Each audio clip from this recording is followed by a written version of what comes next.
डर एक एहसास में आपका स्वागत है। इस चैनल पर आपको सुनने को मिलती हैं डरावनी और सच्ची भूतिया घटनाएं जो आपको कहीं और सुनने को नहीं मिलती।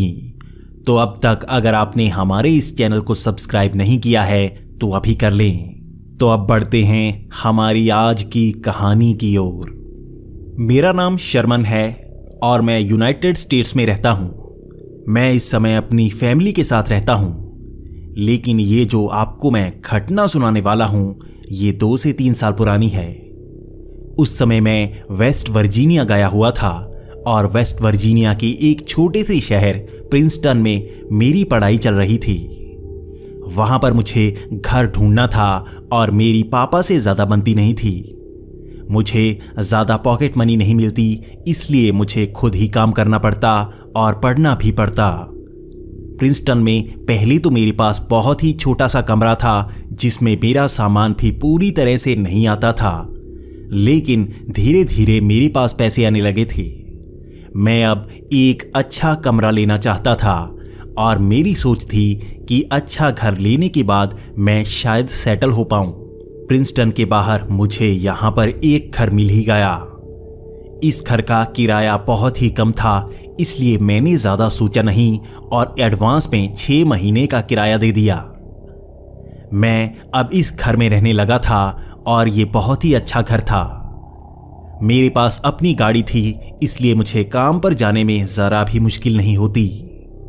अब मैं अपना जीवन बड़ी ही अच्छी तरह से बिता रहा था, लेकिन इस घर में मेरी एक ही परेशानी होती कि मुझे कभी कभी एहसास होता जैसे इस घर में मेरे सिवा भी कोई और मौजूद है।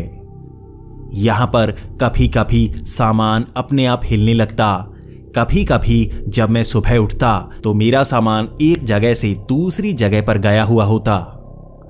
मैं हर रोज यही जानने की कोशिश करता कि क्या कोई बिल्ली मेरे कमरे में आती है जो सामान को बिखेर देती है। मुझे इस सवाल का जवाब कभी नहीं मिल पाता। लगभग 1 महीने तक मैं यही समझ नहीं पा रहा था कि मेरे घर में हो क्या रहा है, लेकिन उसके बाद मुझे शक पड़ने लगा कि हो सकता है कि मेरे घर में भूत प्रेत का साया हो या कोई पैरानॉर्मल एक्टिविटी यहाँ पर होती हो। लेकिन मैं इसे ज़्यादा जानने की कोशिश नहीं कर रहा था क्योंकि मैं इन चीज़ों पर यकीन नहीं करता। मुझे लगता है कि अगर आप इन चीज़ों के बारे में ज़्यादा सोचेंगे तभी ये आपके दिमाग पर हावी होने लगती हैं और आपको ऐसा लगता है कि सच में ये चीज़ें मौजूद हैं। मेरा ये घर काफ़ी दूर था और यहाँ पर ज़्यादा लोग नहीं रहते थे, लेकिन मेरे पड़ोस में एक ही घर था जहाँ पर एक व्यक्ति रहता था। मैं उसे अंकल पीटर कहता था और वो बहुत ही हंसमुख इंसान थे।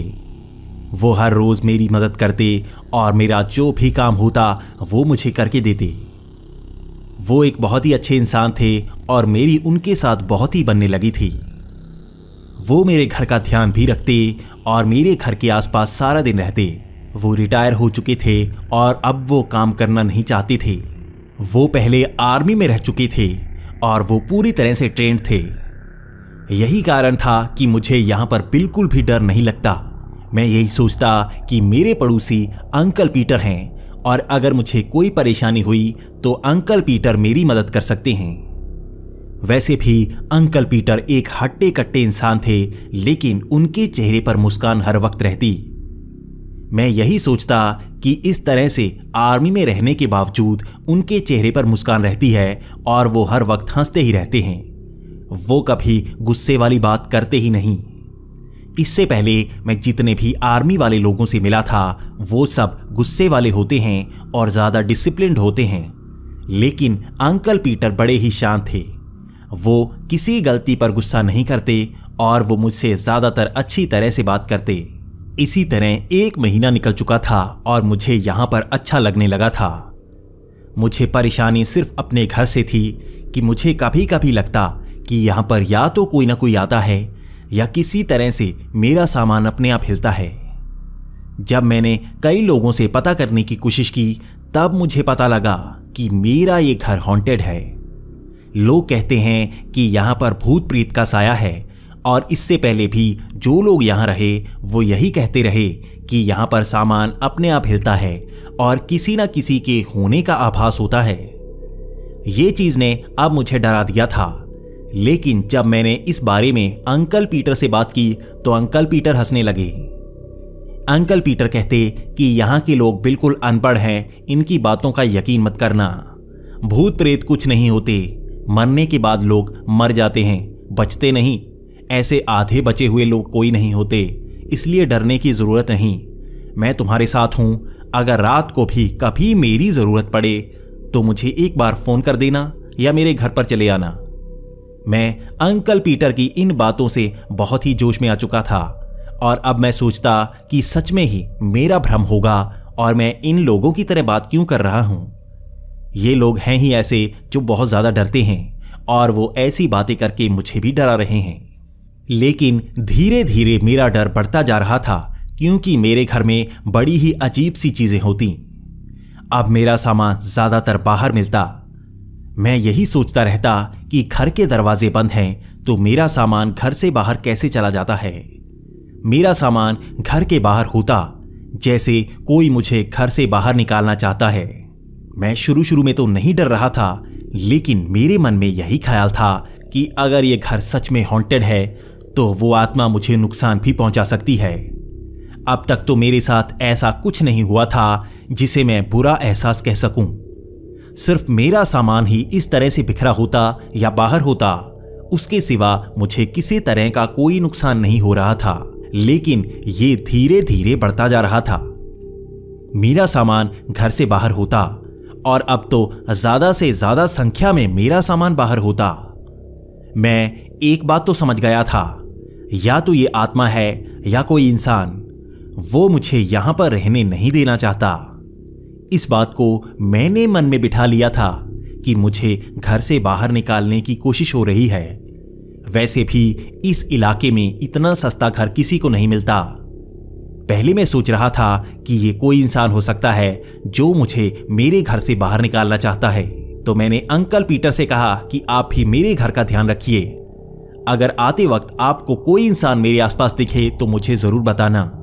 तो अंकल पीटर भी कहने लगे कि फिक्र मत करो, मैं रात को भी कभी कभी जागता हूं तो खिड़की से तुम्हारे घर की तरफ देखूंगा और ये जानने की कोशिश करूंगा क्या सच में तुम्हारे घर में कोई आता है या नहीं। और अगले दिन मैंने देखा फिर से मेरा सामान बाहर था। मेरी साइकिल भी बिल्कुल बाहर तक गई हुई थी और जैसे किसी ने उसे चलाया हो। अब मैं अंकल पीटर से जानना चाहता था कि आखिर उन्होंने कल कुछ देखा है या नहीं। तो मैंने अंकल पीटर को फोन लगाया और अंकल पीटर को मैंने पूछना चाहा कि घर से बाहर मेरे बैग मिले हैं, क्या उन्होंने किसी को देखा है। इसके बाद अंकल पीटर का जवाब था कि तुम्हारी साइकिल तो लगता है हवा से अपने आप चली थी।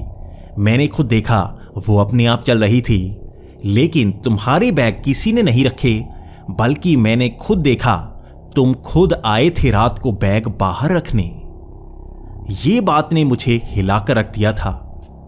मैं जानता हूं मैं रात को सामान बाहर नहीं रखता, लेकिन अगर अंकल पीटर कह रहे हैं तो पक्का ही ये सामान मैं ही बाहर रख सकता हूं। इसके बाद अब मेरे दिमाग में ये ख्याल था कि हो सकता है ये आत्मा मुझ पर अपना कंट्रोल कर रही है और रात को मेरा सामान बाहर रख देती है। अभी तक तो मेरे मन में यही ख्याल था कि ये मुझे नुकसान नहीं पहुंचा रही, लेकिन मेरा शक बढ़ता जा रहा था कि ये मुझ पर कंट्रोल करने लगी है और हो सकता है आगे जाकर मुझ पर कोई ना कोई हमला हो जाए या मेरा शरीर ही इसके कब्जे में हो जाए। अब मैं इन चीज़ों के बारे में जानना चाहता था। मैं काफ़ी क्यूरियस हो गया था क्योंकि मेरी मदद और कोई नहीं कर पाता और मैं वैसे भी 6 महीने का किराया दे चुका था। मुझे यहाँ से जाने पर बहुत ही नुकसान होता और मेरे पास वैसे भी पैसे नहीं थे कहीं और रहने के लिए। लेकिन उसके कुछ दिन बाद से मुझे थोड़ा सा अजीब एहसास होना शुरू हुआ। मैं घर की दूसरी साइड कभी नहीं जाता था, लेकिन अब मैं उस तरफ भी जाने लगा था तो मैंने देखा वहां पर कई और सामान बिखरा हुआ होता। मैंने ध्यान से हर सामान को देखने की कोशिश की तो मुझे एक बात का पता लगा, ये मेरा सामान नहीं था। शायद किसी और का सामान यहां पर बिखरा हुआ होता और मैं सोच रहा था कि हो सकता है ये आत्मा कहीं और भी अपना असर दिखाती हो या कहीं और से भी ऐसे ही सामान बाहर आता हो, या हो सकता है अंकल पीटर को इसका पता ना हो और ये आत्मा अंकल पीटर को अपने वश में करके उनसे भी उनका सामान बाहर फेंकवाती हो। इसके बाद मैंने ज़्यादा बात करने की नहीं सोची और मैंने सोचा कि अंकल पीटर वैसे भी मुझ पर हंसते हैं, तो मैं अगर ये बात उनको बताऊंगा तो वो मेरा मजाक बनाएंगे। लेकिन इसके बाद मैं अपने काम पर ज़्यादा बिजी होने लगा। लेकिन एक दिन एक न्यूज़पेपर पढ़ते वक्त मेरा ध्यान एक खबर पर पड़ा। वहां पर एक तस्वीर लगी हुई थी जिसके नीचे मिसिंग लिखा हुआ था। ये लड़का गायब हुए लगभग 1 महीना हो चुका था और किसी को ना तो वो लड़का मिला था और ना ही उसकी लाश। किसी को पता नहीं था कि वो कहां पर है, सिर्फ उसके खून के निशान ही सड़क पर मिले थे। लेकिन मेरा ध्यान उस तरफ इसलिए गया था क्योंकि मेरे घर के पीछे जो सामान पड़ा था उसमें एक लाइसेंस भी था और वो इसी लड़के का था।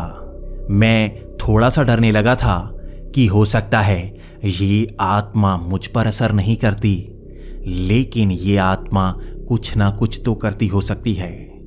इस इलाके पर ऐसी खतरनाक आत्मा कुछ भी कर सकती है। अब मुझे ज्यादा डर लगने लगा था, लेकिन मैं पुलिस को ये सब बता थोड़ी ना सकता था। कोई मुझ पर यकीन नहीं करता और मैंने एक बार पीछे जाकर देखना चाहा तो वहां पर अब मुझे वो सामान नहीं मिला था। ये सामान कभी कभी ही यहां पर होता, हर वक्त ये सामान यहां पर नहीं मिलता। लेकिन मैंने इतना तो सोच लिया था कि अगली बार अगर मुझे ये सामान मिला तो मैं देखने की कोशिश करूंगा कि ये किसका है। ऐसे ही लगभग 1 हफ्ते बाद मुझे एक और ऐसे ही वॉलेट मिला। इसके साथ ही वहां पर कई तरह के कपड़े पड़े हुए थे और मैंने ध्यान से देखा तो एक कपड़े के ऊपर खून लगा हुआ था। मैंने उस पर्स को उठा लिया और मैंने उसमें देखना चाहा कि ये पर्स किसका है। मैंने उसमें लाइसेंस निकाला और कई आईडीज थीं। मैं अब गूगल पर सर्च करके देखना चाहता था कि वो आईडीज किसकी हैं, आखिर उस नाम का इंसान कहाँ है। लेकिन जैसे ही मैंने गूगल पर सर्च किया तो मेरे होश उड़ गए। ये आदमी भी लगभग 10 दिन पहले से गायब है। मैं अब थोड़ा सा हैरान होने लगा था। मैं सोच रहा था कि आखिर वो कौन है जो इस तरह से लोगों को गायब कर रहा है और वो इस तरह से यहां पर सामान क्यों फेंक रहा है। क्या इसका रिश्ता मेरे घर से है? क्या ये आत्मा ऐसे करती हो सकती है? मैं वो वॉलेट और सामान लेकर सीधा पुलिस स्टेशन पहुंच गया। पुलिस में पहुंचकर मैंने वहां पर रिपोर्ट लिखवाई कि ये सामान मेरे घर के आसपास से मिला है। इसके बाद पुलिस ने भी छानबीन करना शुरू कर दिया और उन्हें भी यही पता लगा कि ये इंसान भी गायब है और मैं पहले जिस आदमी के बारे में बता रहा था वो भी गायब है। उन्होंने मुझे पुलिस स्टेशन में लगभग 2 घंटे बिठाया होगा। मैं वहां पर बैठा यही सोच रहा था कि आखिर मुझे यहां पर रोका क्यों गया है। मैं थोड़ा सा डरने से लगा था। मैं बार बार आईने की तरफ देखता। मुझे पता था ये आईना नहीं है बल्कि कांच की खिड़की है जिसके पार से पुलिस वाले मेरी तरफ नजर रखे हो सकते हैं। मैंने वहां पर लगभग 10 लोगों को बताया होगा। अलग अलग पुलिस वाले बार बार मुझसे आकर पूछ रहे थे। वो मेरी स्टेटमेंट बार बार ले रहे थे। मैं अब थोड़ा सा डरने लगा था कि क्यों वो बार बार मुझसे पूछना चाहते हैं। आखिर इसका रिश्ता मेरे साथ क्या है और वो इतना ज्यादा डरे हुए क्यों हैं। 2 घंटे बाद एक पुलिस वाला मेरे पास आया और मेरे साथ बात करने लगा। उस पुलिस वाले ने मुझे यही बताना शुरू किया कि क्या मैं जानता हूं कि ये लोग कौन हैं। तो मैंने उन्हें जवाब दिया कि मुझे नहीं पता कि ये लोग कौन हैं। मैं तो बस उस वॉलेट को देखकर सर्च कर रहा था, तब मुझे पता लगा कि ये लोग गायब हैं। ऐसे ही घर के बाहर मेरा भी सामान पड़ा होता है और ये सामान भी यहां पर मुझे मिला है।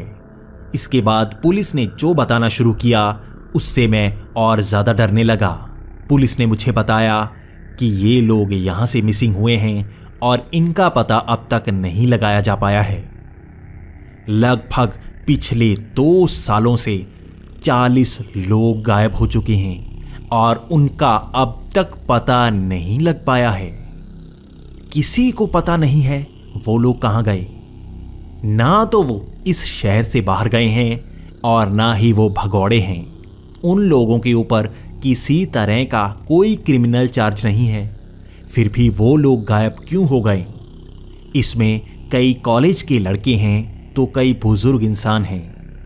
किसी को पता नहीं है कि वो कहाँ हैं, लेकिन हम सब ये जानते हैं कि उन्हें किसी एक सीरियल किलर ने गायब किया है।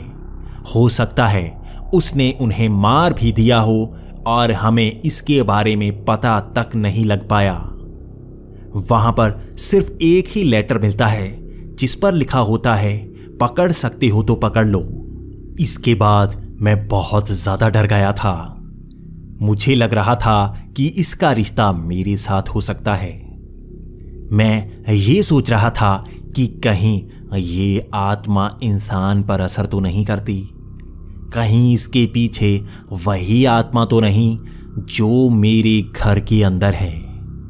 मैंने ये सारी कहानी उस पुलिस वाले को बता दी। उसके बाद वो पुलिस वाला वहां से बाहर गया और सबके साथ बात करने लगा। वो झुंड बनाकर बात कर रहे थे और मुझे भी थोड़ा सा डर लगने लगा था।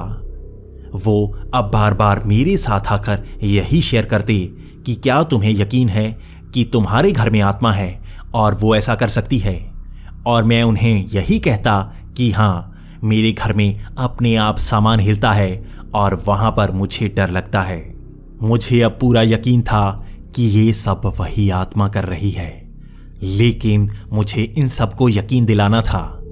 वैसे भी ये यकीन नहीं करते, लेकिन अगर कोई सबूत इन्हें मिल जाता तो हो सकता है कुछ ना कुछ बात बन जाती।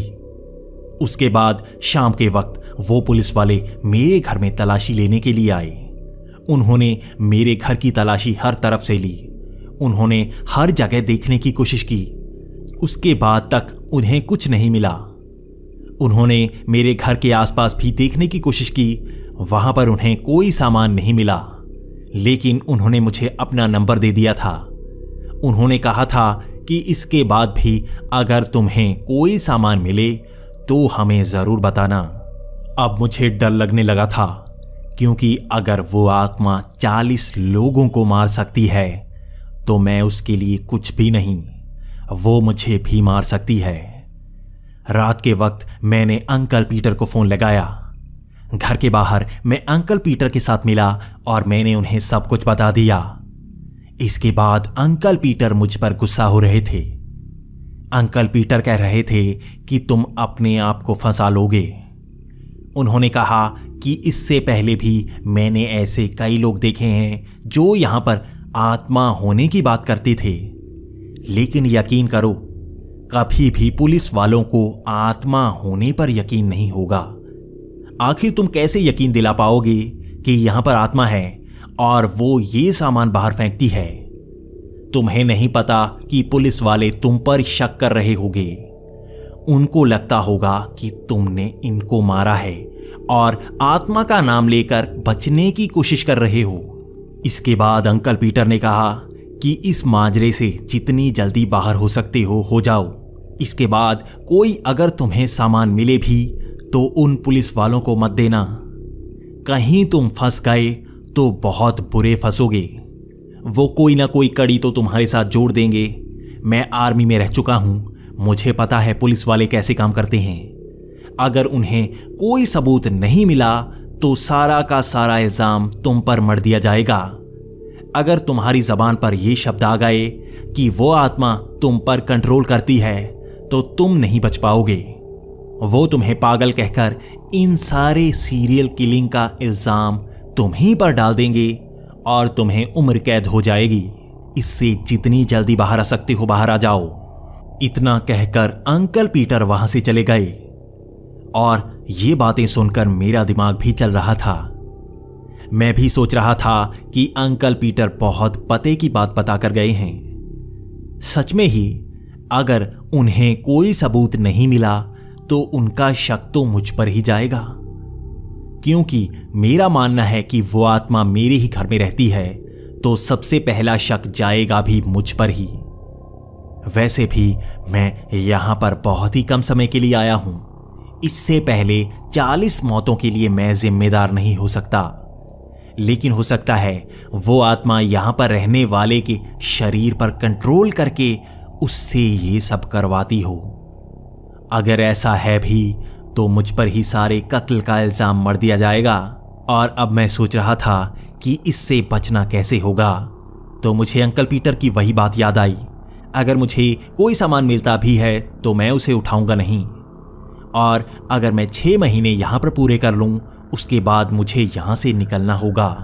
वो रात मेरे लिए सबसे डरावनी रात थी, क्योंकि मुझे अब पता लग गया था कि यही आत्मा उन लोगों को मार रही है, और मुझे ये डर था कि वो मुझे भी नुकसान पहुंचा सकती है। मुझे लगभग 3 बजे तक नींद आई ही नहीं, और 3 बजे मेरे घर के आसपास किसी तरह की आवाज़ होने लगी। मुझे ऐसा लगा जैसे कोई मेरी खिड़कियों पर है। कभी कभी मुझे दरवाजे के हिलने की आवाज़ आई, जैसे कोई दरवाज़ा खोलने की कोशिश कर रहा हो। मैं काफ़ी ज़्यादा डर रहा था, और मैंने देखा कि किचन में भी सामान गिर रहा है। जब मैं किचन में गया तो मैंने देखा कि वहां पर 2 छुरियां गिरी हुई हैं। मैं अब डरने लगा था। मैं जानता था कि ये आत्मा कुछ भी कर सकती है, और हो सकता है इन छुरियों का इस्तेमाल करके वो मुझे मारना चाहती हो। मैं डर गया था। मैं अब इस घर से बाहर निकलना चाहता था, क्योंकि मुझे अब बहुत ज़्यादा डर लगने लगा था। मुझे अपनी जिंदगी का डर लगने लगा था। मैंने दरवाज़ा खोला और मैं सीधा भागते हुए अंकल पीटर की तरफ गया। मैंने अंकल पीटर का दरवाज़ा खटखटाना शुरू कर दिया। काफ़ी देर बाद अंकल पीटर अपने घर से बाहर निकले। अंकल पीटर हैरान थे कि मैं इस तरह से डरा क्यों हुआ हूं, लेकिन मैं अंकल पीटर को कह रहा था कि मैं अपने घर में नहीं रह सकता।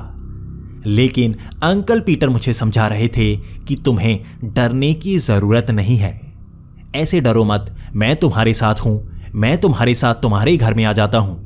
लेकिन मैं मान नहीं रहा था।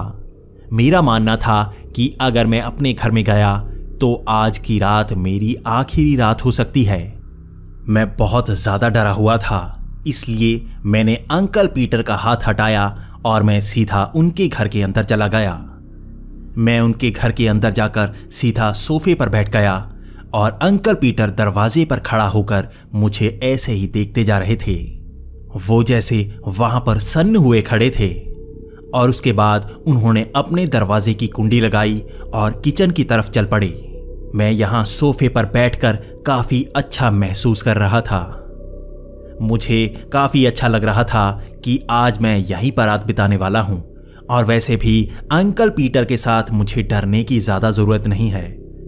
अंकल पीटर ने मुझे किचन से आवाज लगाई कि ठंडा पीना चाहते हो या गर्म, कॉफी लेकर आता हूं। मैंने भी अंकल पीटर से कहा कि कोई बात नहीं अंकल, रहने दो। तो अंकल पीटर ने कहा कि तुम पहली बार मेरे घर में आए हो, कुछ तो बनाकर लेकर आता हूं। इतना कहकर वो किचन में कुछ बनाने लगे। मैं आज पहली बार अंकल पीटर के घर आया था, और मैं उनके घर को अंदर से देख रहा था। उनका घर काफी सुंदर था, लेकिन यहां पर बहुत सारी तस्वीरें लगी हुई थीं। वो तस्वीरें किसी फ्रेम में नहीं, बल्कि वो फोटोज को दीवारों पर चिपकाया गया था। मुझे नहीं पता कि आर्मी वाले कैसे होते हैं, लेकिन शायद वो ऐसे ही होते हैं। उन्होंने अपनी शेल्फ पर कई सारी ट्रॉफीज रखी हुई थी, और वहां पर गन भी थी। वहां पर कई सारी बुलेट्स रखी गई थी, और वहां पर और भी कई अजीबोगरीब सी चीजें थीं। मैं खड़ा होकर दीवार की तरफ देख रहा था, और हर एक चीज को मैं निहारता जा रहा था। मैं वहां पर उनकी हर चीज को देख रहा था, और इसी तरह से मैं दूसरे कमरे में चल पड़ा। उन्होंने हर दीवार पर कुछ ना कुछ लगाया हुआ था, और वो सब मुझे बहुत ज्यादा अच्छा लग रहा था। लेकिन जैसे ही मैं दूसरे कमरे में गया, तब मुझे पता लगा कि ये कमरा उनका बेडरूम है। लेकिन जैसे ही उस कमरे के मैं अंदर गया तो मुझे काफी हैरानी हुई। वहां पर बहुत सारा सामान बिखरा हुआ था, और एक साइड पर टेबल लगा हुआ था। उस टेबल पर कई सारी फोटोज रखी गई थी, और एक कैंची रखी गई थी। बेड पर भी बहुत सारी टी शर्ट्स पड़ी थी और वो सारी टी शर्ट्स गंदी लग रही थी। इसी के साथ वहां बहुत सारा सामान बिखरा हुआ था। मैं काफी हैरान था कि अंकल पीटर वैसे तो अपने सामान को बहुत ही अच्छी तरह से रखते होंगे, आर्मी में लोग ऐसे ही होते हैं। लेकिन मैं जब टेबल पर देख रहा था तब मुझे पता लगा कि दीवारों पर जो तस्वीरें लगाई गई हैं उन्हें अंकल पीटर खुद ही काट कर लगा रहे थे। यहां पर कई न्यूज़पेपर की कटिंग्स भी पड़ी थी और मैं उन कटिंग्स को पढ़ने की कोशिश कर रहा था। तभी मेरा ध्यान एक कटिंग पर पड़ा। ये उसी न्यूज़पेपर की कटिंग थी जो लड़का कुछ समय पहले गायब हुआ था। इसी लड़के के बारे में मुझे पुलिस पूछ रही थी। मैं अब थोड़ा सा हैरान होने लगा था। मैंने जैसे ही उन न्यूज़पेपर को देखना शुरू किया तो मुझे पता लगा वहां पर ऐसे ही हर मिसिंग लड़के की न्यूज़ थी। मैंने जब उन तस्वीरों को देखना शुरू किया तो मुझे पता लगा ये सब तस्वीरें उन गायब हुए लोगों की हैं। मैं अब थोड़ा सा डरने लगा था कि ये सब इस घर में क्या कर रहा है और अंकल पीटर इन सामानों का क्या कर रहे हैं। मैं अब थोड़ा सा डरा और पीछे हटा और मैं सीधा बेड पर जाकर बैठ गया। मैंने बेड पर वो पुरानी पड़ी टी शर्ट्स और कपड़े देखे तो मैं वहां पर भी बहुत ज्यादा डर गया। वो टी शर्ट्स गंदी इसलिए थीं क्योंकि उस पर जमा हुआ खून लगा था। वो खून काफी दिनों पुराना होगा इसलिए सूख चुका था और वो सारे ही कपड़े ऐसे थे।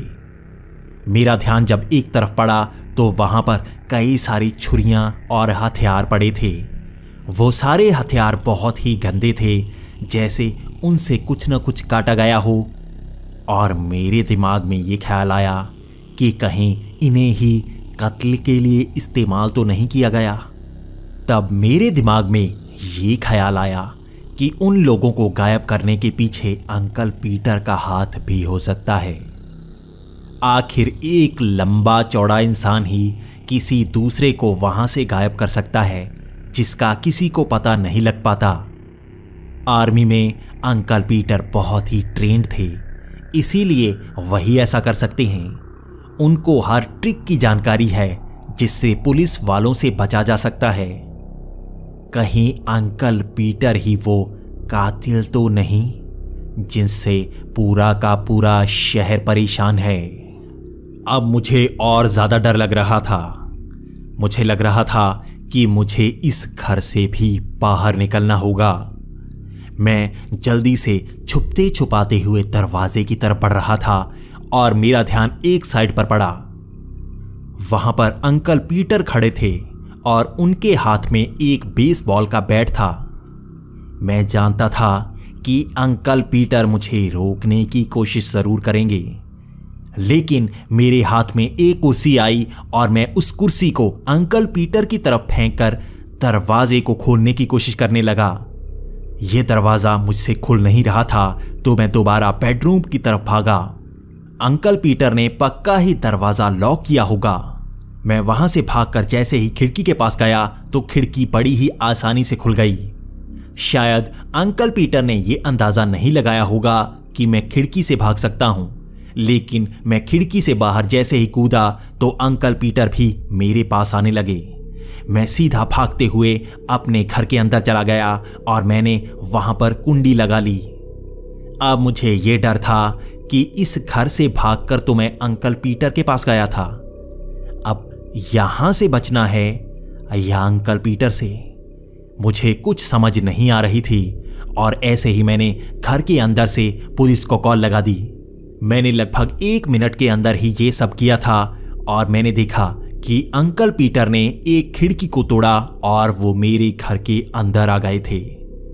अब मुझे घर से बाहर निकलना था, लेकिन अंकल पीटर उसी तरफ थे जिस तरफ घर से बाहर निकलने का हर रास्ता था।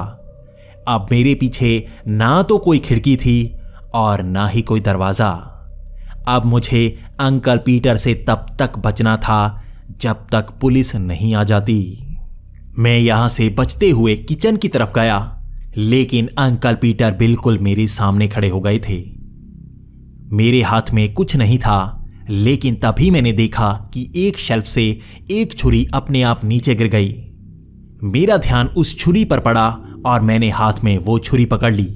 मुझे नहीं पता वो आत्मा मेरी मदद करना चाहती थी या नहीं, लेकिन पक्का ही ये छुरी उसी ने गिराई होगी। हो सकता है अंकल पीटर से बचाने के लिए ही कुछ समय पहले अपने आप वो छुरियां नीचे गिर रही थी। मुझे अब इतना यकीन था कि पहले तो मुझे अंकल पीटर से बचना है। वो हाथ में बेसबॉल का बैट पकड़े मेरी तरफ बढ़ रहे थे, लेकिन जैसे ही वो मेरे पास आए, जैसे अपने आप किसी ने उनको धक्का दे दिया हो, वो बड़ी जोर से एक दीवार पर टकराए और नीचे गिर गए। यही मौका था मेरा भागने का। मैं वहां पर बड़ी ही तेजी से भागा और मैं सीधा दरवाजे को खोलकर बाहर निकल गया।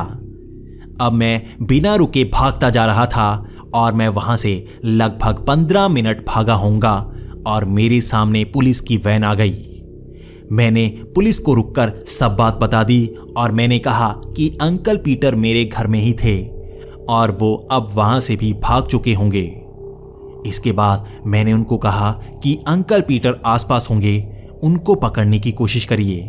हम जैसे ही मेरे घर पहुंचे तो वहां पर सारे पुलिस वाले देखकर हैरान थे।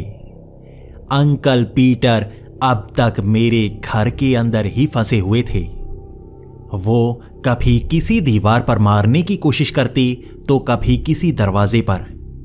उनसे उस रात कोई दरवाजा या खिड़की खुले ही नहीं। वो मेरे घर से बाहर आ ही नहीं सकी। मुझे नहीं पता कि ये किसकी करामात थी। क्या अंकल पीटर का दिमाग इतना कम था कि वो मेरे घर से बाहर तक न निकल पाए? जो इंसान 40 लोगों को ऐसे मार सकता है कि पुलिस को उनका पता तक ना लग पाता, वो इंसान मेरे घर से बाहर तक ना निकल सका। पुलिस वालों ने इस केस को सुलझा लिया था और वो सीरियल किलर पकड़ा जा चुका था। अंकल पीटर अपने शौक के लिए उस शहर में लोगों को मार रहे थे और किसी को अंकल पीटर पर शक नहीं हो रहा था। लेकिन शायद मेरे घर की आत्मा ने अंकल पीटर का सारा भांडा फोड़ दिया और मेरे लिए खास ये था कि मेरी जान बच गई थी। एक आर्मी में ट्रेंड आदमी मुझे कितनी आसानी से मार सकता था, ये कोई भी सोच सकता है। लेकिन शायद उस आत्मा ने उस दिन मेरी मदद की थी और मैं उसी कारण जिंदा बच पाया था। दोस्तों, आपको ये कहानी कैसी लगी प्लीज़ इसे कमेंट्स में ज़रूर बताएं। आप जितनी ज़्यादा कमेंट्स में सुझाव दे सकते हैं ज़रूर दिया करें, ताकि मैं आगे आपके लिए और भी अच्छी वीडियोस ला सकूं। इसी के साथ अगर आपको ये वीडियो पसंद आई हो तो इसे लाइक और शेयर करें, साथ ही हमारा चैनल सब्सक्राइब कर लें ताकि आप ऐसी ही वीडियो हर रोज़ देख सकें।